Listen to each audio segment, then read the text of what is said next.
Alright, so in today's video, we really need to talk about how many free pulls we are getting in Genshin Impact version 6.2. And trust me, this one has already sparked some huge discussions all across the community. You can just feel the tension. Players are worried and are definitely counting every single Primogem they can find, because 6.2 is shaping up to be one of those versions where you really need to manage your wishes carefully. And that is mainly because of the characters who are rumored to show up on the 6.2 banners. But before we get into that anxiety, looking for the best way to recharge in Genshin Impact? Loot Bar is the smarter choice. It works exactly like the in-game top-up, but it's way more affordable. New users get 10% off with the link in the pinned comment. Loot Bar also has special deals on crystal packs, including the 6480 bundle, and even an all-in-one package with everything you need. See this? The regular $100 pack only costs $82 on Loot Bar. The process is simple and secure. You don't need your password or login. Just enter your UID, pick your server, choose your pack, and your crystals are delivered in seconds. Players around the world trust Loot Bar because it's fast, safe, and way more affordable. So don't waste your money. Click the link in the description or pinned comment and start saving on your top-ups today.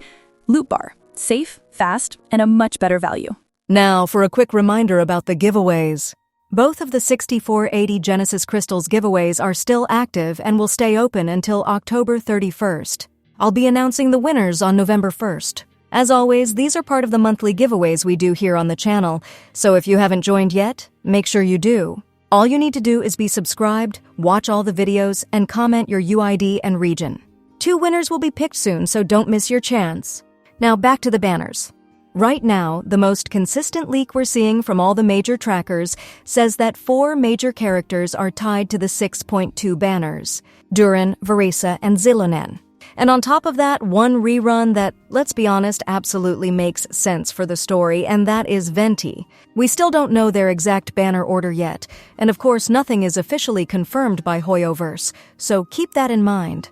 But the character lineup itself is one of the strongest we have seen in a very long time. Just try to imagine having to pick between a new pyro support like Durin, a Natlan powerhouse like Varesa, and someone like Venti, who literally carried half the community through the early spiral abyss. That right there, that is the battle of the wallet. So, with a banner lineup that looks that intimidating, the obvious question becomes, how many free pulls do we actually get? Can we afford any of this? And that's exactly what we're breaking down today. I'll go over every single known Primogem source in version 6.2, explain where it comes from, why players are reacting the way they are, and in the end, we will reveal the exact number of free wishes you can expect, whether you're fully free to play, a Welkin user, or even adding the Battle Pass. So grab a drink because it's time for some gem math therapy. And hey, while I'm pulling up the calculator, if you're already feeling that Primogem anxiety, maybe hit that like button just to let me know I'm not alone in this. Let's start with the core content, the story. Version 6.2 continues the Archon quest, and based on what was compiled by Hiragara Leaks, the main story alone is expected to give us around 590 Primogems. Plus, we get 2 intertwined fates, which is the same as about 320 Primogems in value. There are also some smaller quest additions, like side content that's tied to the new characters, and that should add about 270 Primogems more. But here's the one painful part, and it really hurts. There is no new exploration map. That means 0 Primogems from chests, 0 from teleport unlocks, and 0 from a new offering system. A lot of players are already joking online that they might forget what a new region looks like by the time 6.3 arrives. Now, achievements do give us a tiny victory. About 55 Primogems are expected from new challenge and story achievements, which technically counts as exploration, but just barely. And of course, we're still getting the usual 300 Primogems from the livestream codes, and another 600 Primogems as update compensation once the servers shut down and restart for the new version. There should also be some miscellaneous rewards, things like web events and social media campaigns, giving us around 270 Primogems. It's not huge, but hey, Primogems are Primogems. But here's where the hype usually kicks in: events. The main event of the patch is expected to give around 960 Primogems. Then we have 3 smaller events. We've got one at 420 Primogems, another one also at 420, and one more at 280 Primogems. That all combined is solid, it's really solid, but it's not over the top.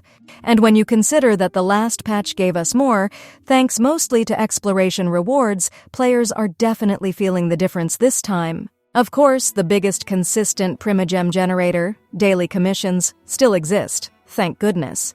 Over the 6-week duration of version 6.2, those dailies will add up to 2,520 Primogems.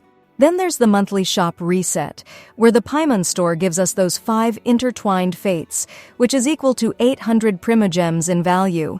So no matter what else happens, everyone gets that extra boost to their pity count. We also have a couple of permanent combat modes that continue into this version. First is the Imaginarium Theater, which rewards around 1,000 Primogems if you can manage to complete all of its stages. And then there's Stygian Onslaught, which adds another 450 Primogems for clearing its challenges. And of course, we still have the Spiral Abyss giving 800 Primogems for a full 36-star clear across the 2 resets in this patch. So when you stack all of that together, what does the total actually look like? Well, brace yourself because this is where the community reaction starts to get a little heated. From all the currently leaked sources, a completely free-to-play player is expected to end up with around 10,055 Primogems. That translates into 62 intertwined fates during version 6.2. Now, if you're someone who gets the Welkin Moon, your total goes up to around 13,835 Primogems, which is about 86 pulls. Welkin plus Battle Pass players can push that even further to 15,155 Primogems, which equals 94 pulls. That, right there, is the full Primogem reality of version 6.2. And the funny part is, a lot of players online initially saw that 62 pulls number and instantly said, "Oh, so this is a skip patch." Then they looked at the banners again and said, "Oh no, it isn't." And I get it. If you're a Mondstadt fan, just seeing Durin and Venti both tied to this patch is already stressful enough. Then you add Varesa and Xilonen on top of that, 2 incredibly hyped Natlan characters, and suddenly your savings just melt faster than pyro applied to cryo. The real challenge in 6.2 isn't the Spiral Abyss. It's resisting the urge to pull on every single banner. So yeah, if you were hoping for a patch where you could relax, build pity, and save for Columbina or Varka in the future, version 6.2 may not give you that grace period. But at least now you're fully prepared. You know every single source, you know the expected total, and you know exactly what's at stake. Now I want to hear from you. With Durin debuting and Venti returning, plus 2 more incredible 5-stars in the same version, who are you pulling for? Are you going all in on Mondstadt? Are you chasing the Natlan teams? Or are you skipping everything to save for later? Drop your plans in the comments. I love seeing the strategies players come up with. Anyway, that's going to wrap it up for this big 6.2 Primogem breakdown. If you want more updates like this, banner info, final numbers, and everything officially confirmed once we hit live stream time, make sure to subscribe so you don't miss anything. Thanks for watching, and good luck on your summons. I hope your 50/50s treat you better than mine usually do. Thanks for watching, and I'll see you in the next one.